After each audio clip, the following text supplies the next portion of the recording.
శ్యామ్దన్ ఆఫీసులో ఘనంగా అంబేద్కర్ జయంతి వేడుకలు. అంబేద్కరిజమే సమానత్వానికి మార్గమని, విద్య నిజమైన శక్తి అని all India human rights coordinator Shyamdan Renigunta all India human rights mandal chief Nagendra Prasad Reddy అన్నారు.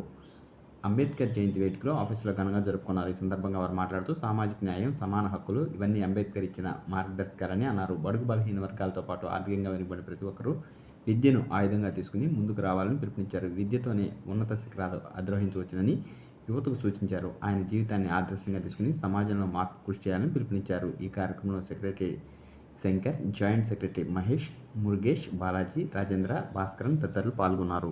మెంబర్స్ అందరికీ కూడా ప్రత్యేక ధన్యవాదాలు.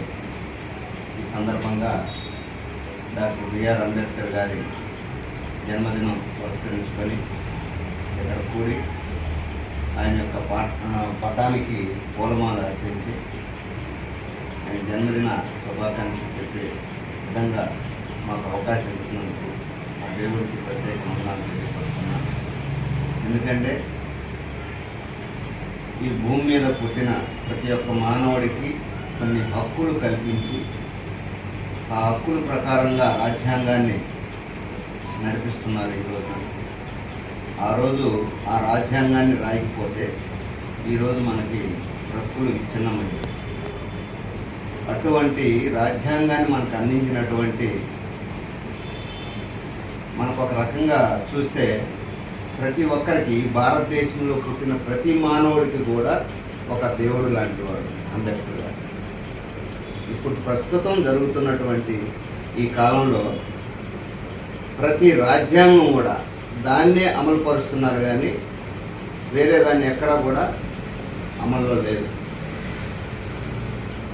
అందుకని ఈ రాజ్యాంగాన్ని కల్పించి మానవుల యొక్క హక్కులను కాపాడే విధంగా మనందరం కలిసి ఉండాలని, వీటిలో కులాలు, మతాలు, విభేదాలు లేకుండా భారతీయులందరూ మన సహోదరులు అని మనం ఒక నినాదంతో ముందుకు వెళుతూ అనేక సేవా కార్యక్రమాలు చేసి ఈ భారతదేశానికి ఏ విధంగా మనము సేవకులుగా ముందుకు వెళ్ళాలా అనేది తెలుసుకొని ముందుకు వెళ్ళాలని మా యొక్క టీం అందరికీ తెలియపరుస్తూ ఉన్నాను. మనం బతుకుతూ 10 మందికి బతికించాలనే సదుద్దేశంతోనే ఈ సేవా కార్యక్రమానికి ముందుకు వచ్చాం. ఈ హ్యూమన్ రైట్స్ అంటే ఒక సేవా కార్యక్రమం కాబట్టి ఒక సేవకుడిగా ముందుకెళ్ళి మనం బతుకుతూ 10 మందిని బతికించాలని ఈ సందర్భంగా మా టీంకి తెలియపరుచుకుంటూ ముగిస్తున్నాం.